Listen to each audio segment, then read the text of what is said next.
Now, you might say, well, why couldn't it go further? Why couldn't they actually lose money? Well, actually, let's talk about losing money. Let's talk about IBM. Okay?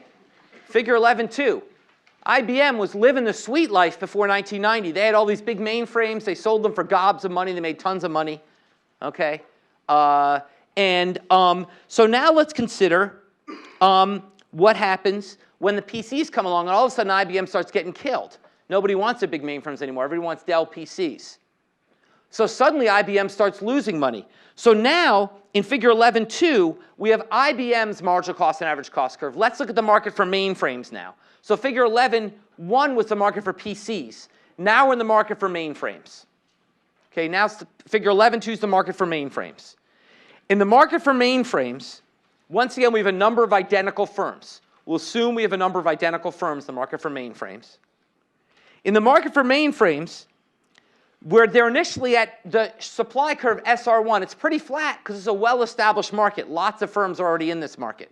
Okay, my graduation speaker in 1987 from MIT was a guy named Ken Olsen, who at that point was one of the most important people in computer business. Anyone know who Ken Olsen was? No, none of you do. He ran what was called DEC. DEC was the big manufacturer of mainframes, one of the biggest in the nation. In 1987, he was my graduation speaker. By 1993, he was out of a job. Okay, basically, this industry just got destroyed, okay, by PCs. Okay, so basically, you started with this very flat curve, SR1. Okay, that intersects the demand curve at a price P1. Remember, in the short run, as long as price is less than is greater than average variable cost, IBM will still produce at a loss. They will find the point where P equals marginal cost. That's at the point little q1. And they will face losses of the difference between that price and their average cost at that point. So they'll face a loss of the shaded rectangle. Now, they'll still produce, because it's IBM. They got all these fixed costs. They invested all this money in their business. Okay? But they're going to produce at a loss. Other companies are going to say, forget it. We're not IBM. We're DEC. We don't have IBM's resources to pay these fixed costs. We're out of here. They'll leave. As they leave, the supply curve steepens. Just like more entry flatten the supply curve, exit steepens the supply curve. You move to a higher price, and IBM's losses fall. And this continues, this exit continues until profits are zero. It's the same argument from the other side. If there's money being lost, firms will exit, and that'll continue until there's no more money being lost. They might overshoot and money's being raised, then there'll be entry. That will go back and forth until we get to figure 11.3, which is pointing out that in the long run, with identical firms, the market supply curve is a perfectly elastic flat line. In the long run, you'll have a series of firms all producing at the point where price equals minimum average cost.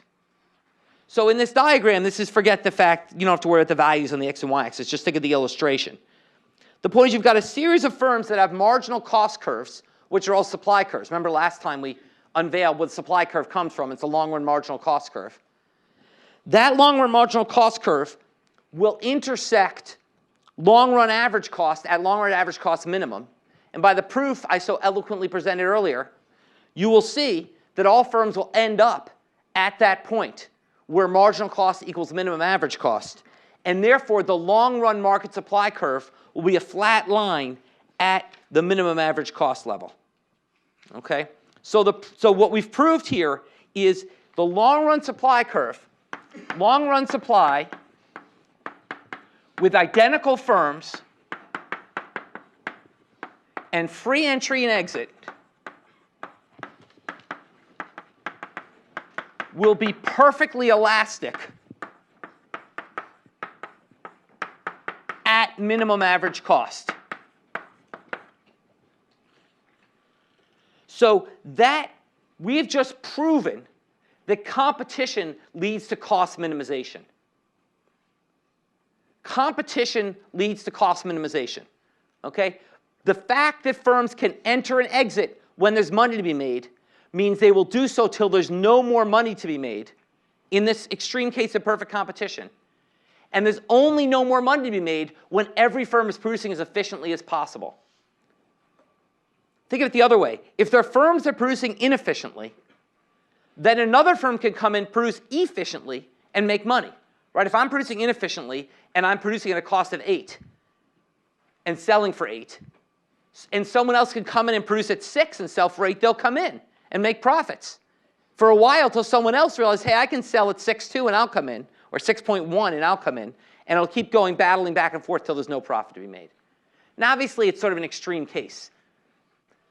Obviously, you compete back and forth till there's an infinitesimal epsilon profit to be made, but 0 is sort of the useful benchmark to be thinking about. Okay?